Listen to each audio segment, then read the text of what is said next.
we actually need to take control, don't we, of the means of communication in our new state.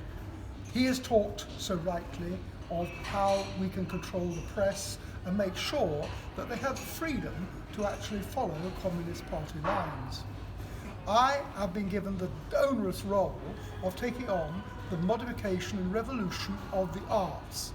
I hereby announce tonight that the Petersburg Academy has been closed.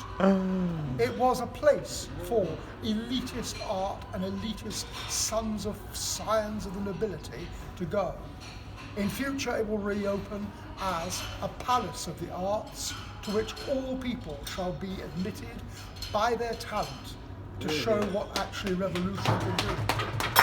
Moreover, many of you in this audience in front of me are people who have been corrupted by decadent bourgeois art. You seem to think that actually buying and putting money into the pockets of commercial artists, simply producing realistic representations of the world in which you live, you think that that is art.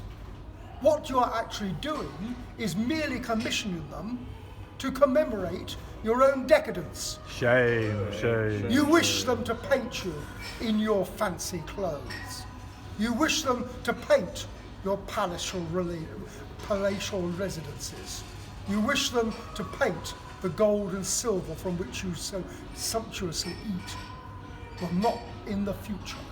That will go under Comrade Lenin when we will establish true equality among the people.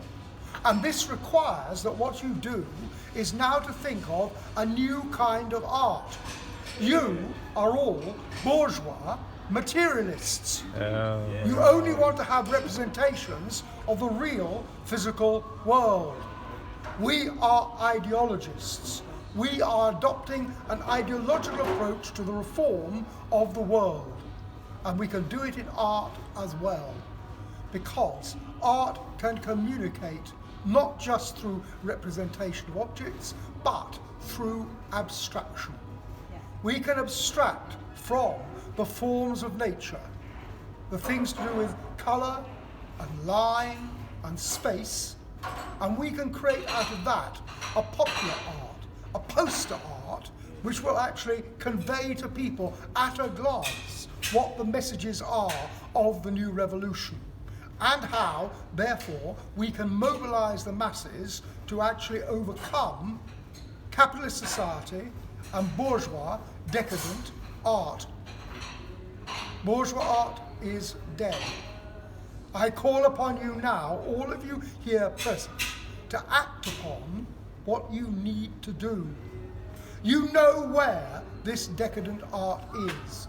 You know how it fills the palaces of the Tsar. You know how it fills the palaces of the rich.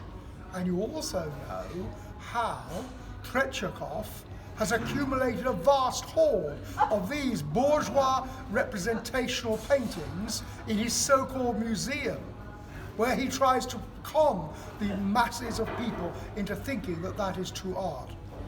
I call upon you all tomorrow to arrive at the entrance of that house, batter and bash down its doors, and then bring with you a plentiful supply of petrol. And we will turn those bourgeois canvases into the flames that they deserve. And in their place, we will build a new Russia with the help of Comrade Lenin, with the help of Pravda, truth, remember that is, and with the help of a new art which uses the power of abstraction to communicate more powerfully to the people than any art has ever done before. I call upon you all to join me tomorrow and to take over the galleries of bourgeois art.